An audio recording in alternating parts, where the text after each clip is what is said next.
ബത്തേരി കിച്ചണിൻ്റെ ഇന്നത്തെ വീഡിയോയിലേക്ക് എല്ലാവർക്കും സ്വാഗതം. ഇന്ന് അടുക്കളയിൽ വലിയ പണികളൊന്നും ഇല്ലായിരുന്നു. ചോറ് വെച്ചു, ബീട്രൂട്ട് തോരനും വെച്ചു. തലേദിവസം വെച്ച കുറച്ച് ബിരിയാണിയൊക്കെ ഇരിപ്പുള്ളത് കൊണ്ട് ഇന്നിപ്പോൾ വേറെ കറികളൊന്നും വെച്ചിട്ടില്ല. മീൻ കറി ഉണ്ട്, പിന്നെ ബീട്രൂട്ട് തോരനും കൂടെ അക്കുവിന് കൊടുത്തു വിട്ടു. അത് കഴിഞ്ഞ് പിന്നെ ചായയൊക്കെ വെച്ച് കുറച്ച് നേരം ഇരുന്ന് ചായയൊക്കെ കുടിച്ചിട്ടാണ് കുഞ്ഞിപ്പെണ്ണിനെ വിളിച്ചെഴുന്നേൽപ്പിച്ച് ഒരുക്കി ഭക്ഷണമൊക്കെ കൊടുത്ത് അവളെ വിട്ടത്. ഞങ്ങൾ ബിരിയാണിയൊക്കെ കഴിച്ചു കഴിഞ്ഞിട്ടാണ് ഞാൻ വീഡിയോ എടുത്തത്, ബാലൻസ് ഉള്ളത്. അക്കുവിന് ഇപ്പോൾ പോകുന്ന സ്കൂളിൽ മീനും ഇറച്ചിയും മുട്ടയൊക്കെ കൊണ്ടുപോകാം, കുഴപ്പമൊന്നുമില്ല. അവൾക്ക് മീൻ കറിയുടെ ചാറൊന്നും ഇഷ്ടമല്ല, അതുകൊണ്ട് കഷ്ണം മാത്രമായിട്ട് അതുകൊണ്ടാണ് ആ പാത്രത്തിൽ തന്നെ വെച്ചത്. വേറെ ചാറൊക്കെ കൊണ്ടുപോയെങ്കിൽ വേറെ പാത്രത്തിൽ വെക്കണമായിരുന്നു. ചാറ് വേണ്ടാത്തതുകൊണ്ട് ഞാൻ ആ ചോറിനകത്ത് തന്നെ വെച്ചു. അത് കഴിഞ്ഞിട്ട് അടുക്കളയിൽ ഇന്നിപ്പോൾ വലിയ പണികളൊന്നും ഇല്ലല്ലോ. രാവിലെ ചായ കൂടിയൊക്കെ കഴിഞ്ഞേച്ച് വേഗം തന്നെ ക്ലീനിങ്ങിന് ഇറങ്ങി. രാവിലെ കടിയൊന്നും ഉണ്ടാക്കിയിട്ടില്ല. ബിരിയാണി ഉണ്ടായിരുന്നു. ബിരിയാണി വേണ്ടവർക്ക് ബിരിയാണി കഴിക്കാം, ചോറ് വേണ്ടവർക്ക് ചോറ് കഴിക്കാം. അതൊക്കെ തന്നെയായിരുന്നു കേട്ടോ. വേറൊന്നും കാര്യമായിട്ട് ഉണ്ടാക്കിയൊന്നുമില്ല. ഇന്നിപ്പോൾ ജനലിൻ്റെ കമ്പിയും ഗ്ലാസും എല്ലാം ഒന്ന് തുടച്ച് വൃത്തിയാക്കാനൊക്കെ ഉണ്ടായിരുന്നു. ചുക്കിലൊക്കെ തട്ടാനും അങ്ങനത്തെ കുറച്ച് പണികളൊക്കെ ഉണ്ടായിരുന്നു കേട്ടോ. അതൊക്കെ ചെയ്യുവാണ്. ഇന്ന് ചെറിയ വെയിലൊക്കെ ഉണ്ട്. തുണിയൊക്കെ രാവിലെ അലക്കിയിട്ടു. അടുക്കളയിലെ പാത്രങ്ങളെല്ലാം കഴുകി അടുക്കളയെല്ലാം വൃത്തിയാക്കിയിട്ടാണ് ഞാനിപ്പോൾ ഈ ഒരു പണിക്ക് ഇറങ്ങിയത്. ഇച്ചിരി ആരോഗ്യമുള്ളൊരു കസാരയൊക്കെ നോക്കി എടുത്തുകൊണ്ട് ഞാൻ വന്നത്. ഇതൊക്കെ നിന്ന് തുടയ്ക്കണമെങ്കിൽ അല്ലെങ്കിൽ കസാര പൊട്ടിപ്പോവുകയല്ലേ. പിന്നെ അടുക്കളയുടെ ജനൽ എനിക്ക് തുടയ്ക്കാൻ പറ്റത്തില്ല. അത് അക്കു ഉള്ളപ്പോൾ അവളെ കൊണ്ടാണ് തുടയ്ക്കുന്നത്. അവിടെ കസാര ഇടാനുള്ള സൗകര്യവും ഇല്ല. പിന്നെ ഇച്ചിരി പൊക്കത്തിൽ അടുക്കളയുടെ ജനലുള്ളത്, അപ്പോൾ തുടയ്ക്കണതിലൊക്കെ ബുദ്ധിമുട്ടാണ്. അക്കു ഉണ്ടെങ്കിൽ ഞാൻ ഒരു ചെറിയ മേശയുണ്ടല്ലോ, അതിട്ടിട്ട് ഞാനും കൂടെ പിടിച്ചുകൊണ്ട് നിന്നിട്ട് അവളങ്ങനെ തുടച്ച് തരുക ചെയ്യുന്നത്. അത് പിന്നെ ഞാൻ തന്നെ ഉള്ളല്ലോ അന്നേരം പിന്നെ പോയി റിസ്ക് എടുക്കാൻ വേണ്ടി നിന്നില്ല. ഒരു മാസമൊക്കെ കൂടുമ്പോൾ ഞാനിതുപോലെ ജനലിൻ്റെ ഗ്ലാസും കമ്പിയൊക്കെ തുടച്ച് വൃത്തിയാക്കാറുള്ളതാണ്. ഇതിപ്പോൾ 2 മാസത്തിൽ കൂടുതലായി കേട്ടോ. ഓരോരോ തിരക്കൊക്കെ ആയിരുന്നു, ഇപ്രാവശ്യം പറ്റിയില്ല. അതുകൊണ്ട് നല്ല പൊടിയും അഴുക്കും ഒക്കെ ഉണ്ടായിരുന്നേ. നമ്മുടെ വീടൊക്കെ എപ്പോഴും നല്ല വൃത്തിയായിട്ടിരിക്കാനും ക്ലീനിങ് പണിയൊക്കെ എളുപ്പമെന്ന് തീരാനും നമ്മൾ ആഴ്ചയിൽ ചെയ്യേണ്ട പണികൾ ആഴ്ചയിലും ദിവസവും ചെയ്യേണ്ടത് ദിവസവും മാസത്തിൽ ചെയ്യേണ്ടത് മാസത്തിലും ചെയ്യണം. ഇതിപ്പോൾ 2 മാസം കൂടി ചെയ്യുന്നത് കൊണ്ട് തന്നെ നല്ലപോലെ പൊടിയും അഴുക്കും ഒക്കെ ഉണ്ടായിരുന്നു. സാധാരണ വെറുതെ ഒന്ന് തുടച്ച് വിട്ടാൽ മതിയായിരുന്നെങ്കിൽ ഇതിപ്പോൾ കുറച്ച് ഏറെ തുടയ്ക്കാനും വൃത്തിയാക്കാനും ഒക്കെ ഉണ്ടായിരുന്നു. കുറച്ചേറെ സമയമാവുകയും ചെയ്തു.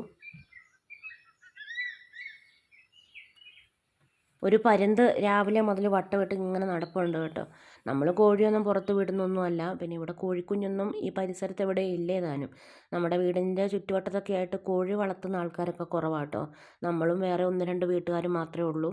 ഈ തുണി ഞാൻ ഇടയ്ക്കിടയ്ക്ക് പോയി മുക്കി പിഴിഞ്ഞൊക്കെ എടുക്കുന്നുണ്ട്. അത് കഴിഞ്ഞ് പിന്നെ വാതിലുകളെല്ലാം ഒന്ന് തുടച്ച് വൃത്തിയാക്കുവാണ്.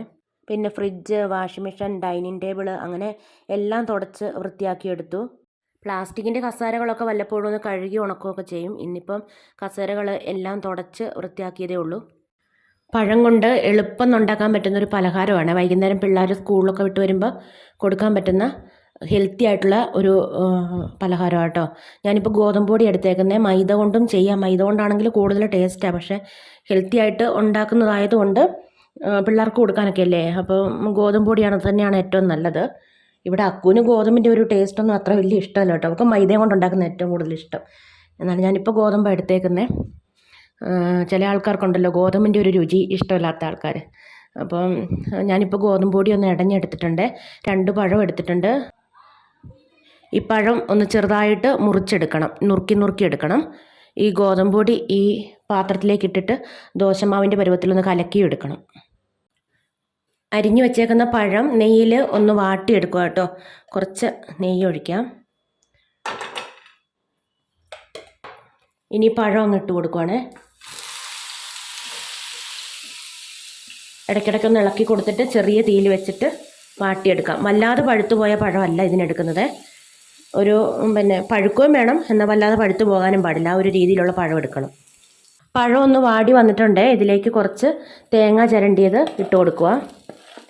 ഇത് മധുരമുള്ള രീതിയിലല്ലാതെ സവാളയൊക്കെ വഴറ്റി ചിക്കനോ ബീഫോ ഒക്കെ ഫില്ലിങ്സ് ആയിട്ട് കൊടുത്തിട്ടും ചെയ്യാം കേട്ടോ. കുറച്ച് സവാളയും ഇഞ്ചിയും പിന്നെ വെളുത്തുള്ളിയും പച്ചമുളകും ഒക്കെ വഴറ്റി ഇറച്ചി മസാലയും ശകലം മുളകും മല്ലിയും മഞ്ഞളും എല്ലാം ചേർത്ത് ഉപ്പും മഞ്ഞളും ഒക്കെ ചേർത്ത് വേവിച്ച ചിക്കനോ ബീഫോ ഒക്കെ ചെറുതായിട്ട് ഞുറുക്കി ഇട്ടിട്ടും അങ്ങനെ മസാല ഉണ്ടാക്കിയിട്ട് ഉണ്ടാക്കാം കേട്ടോ. ഇതിലേക്ക് കുറച്ച് ഏലക്കായും പിന്നെ പഞ്ചസാരയും കൂടെ ചേർത്ത് പൊടിച്ചതായിട്ട് കൊടുക്കുന്നത്. മധുരമൊക്കെ നമ്മുടെ ഇഷ്ടത്തിന് അനുസരിച്ച് ചേർക്കാം, പഴത്തിൻ്റെ മധുരമൊക്കെ നോക്കിയിട്ട്. ഇനി ഇതൊന്ന് ഇളക്കിയെടുക്കാം.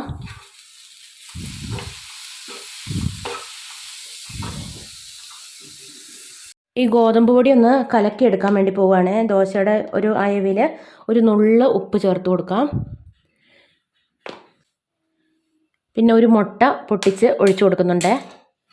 മധുരം കുറച്ച് കൂടുതൽ വേണമെന്നുണ്ടെങ്കിൽ ഇതിലേക്ക് കുറച്ച് പഞ്ചസാര ചേർക്കാം. ഞാനിപ്പോൾ പഞ്ചസാര ഇടുന്നില്ല. ഇനി ഇത് കുറേശ്ശെ വെള്ളം ഒഴിച്ചിട്ട് ഒന്ന് കലക്കിയെടുക്കുവാണ്. മിക്സിയിലൊന്ന് അടിച്ചെടുത്താലും മതി, അന്നേരം എളുപ്പം നായി കിട്ടുകയൊക്കെ ചെയ്യും. വെള്ളം കൂടിപ്പോകണ്ട. വെള്ളം കൂടിപ്പോയാൽ ദോശ പരത്താൻ ബുദ്ധിമുട്ടായിരിക്കും. ഒന്ന് കലക്കിയെടുക്കട്ടെ. ഈ ദോശമാവിലേക്ക് 1 സ്പൂൺ വെളിച്ചെണ്ണ ഒഴിച്ചു കൊടുക്കുന്നുണ്ട്. വെളിച്ചെണ്ണയോ അല്ലെങ്കിൽ സൺഫ്ലവർ ഓയിലോ മതി, എന്നാലും വെളിച്ചെണ്ണയാണ് ഏറ്റവും നല്ലത്. നല്ല സോഫ്റ്റ് ഉണ്ടാവും, കാണാനും നല്ല ഭംഗിയായിരിക്കും ദോശ. ഇനി മാവ് ഓരോ പ്രാവശ്യം ഒഴിക്കുമ്പോഴും ഇതുപോലെ ഒന്ന് ഇളക്കിയിട്ട് ഒഴിച്ചു കൊടുക്കണം. നെയ്യോ ഓയിലോ ഒക്കെ വേണമെങ്കിൽ തൂത്തിട്ടും ദോശ ഉണ്ടാക്കിയെടുക്കാം. ഞാനിപ്പം എണ്ണയും നെയ്യും ഒന്നും തൂക്കുന്നില്ല, അല്ലാതെ തന്നെ ദോശ ഉണ്ടാക്കിയെടുക്കുവാണ്.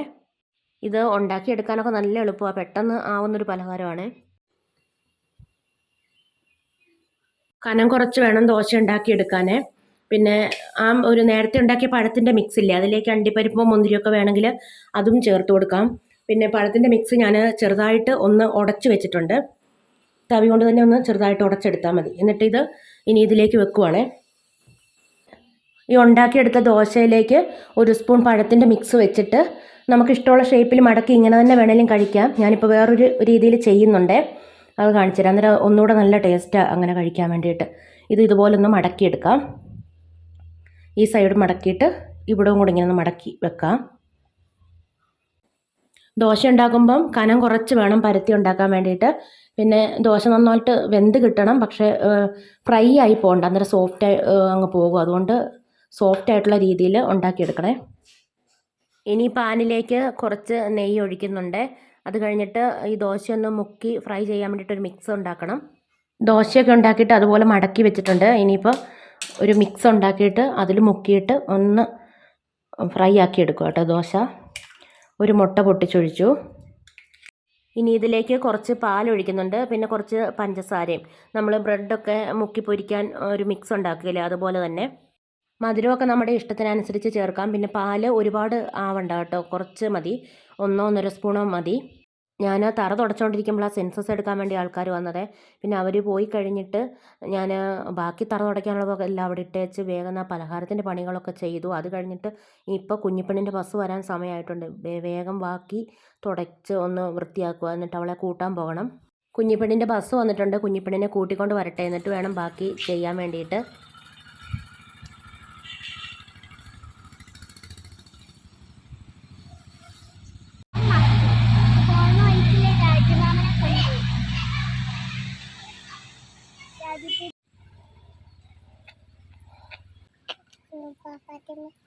മോളുടെ പേരെന്നാ?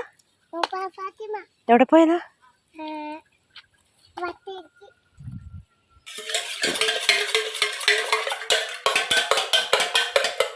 ഇനി നേരത്തെ ഉണ്ടാക്കി വെച്ചേക്കുന്ന ദോശ ഈ ഒരു മിക്സിൽ മുക്കിയിട്ട് പാനിൽ നെയ്യൊക്കെ ഒഴിച്ച് വെച്ചിട്ടുണ്ട്. നെയ്യൊക്കെ ചൂടായിട്ടുണ്ട്, അതിലേക്ക് ഇട്ടിട്ടൊന്ന് ഫ്രൈ ആക്കി എടുക്കുക. ഉണ്ണിയപ്പമല്ല, ഇത് വേറൊരപ്പം. ഇപ്പം തരാം കേട്ടോ. ഇനി ഓരോ സൈഡും ഒന്ന് ഫ്രൈ ആക്കിയിട്ട് മറിച്ചിട്ട് കൊടുക്കുക. ഇങ്ങനെ കളറൊന്ന് മാറി നമ്മൾ ബ്രെഡൊക്കെ ഫ്രൈ ചെയ്തെടുക്കുന്ന പോലെ ആ ഒരു കളറ് വരുമ്പം പാനിൽ നിന്ന് എടുക്കുക കേട്ടോ. നന്നായിട്ടൊന്ന് ഫ്രൈ ആയി വരട്ടെ.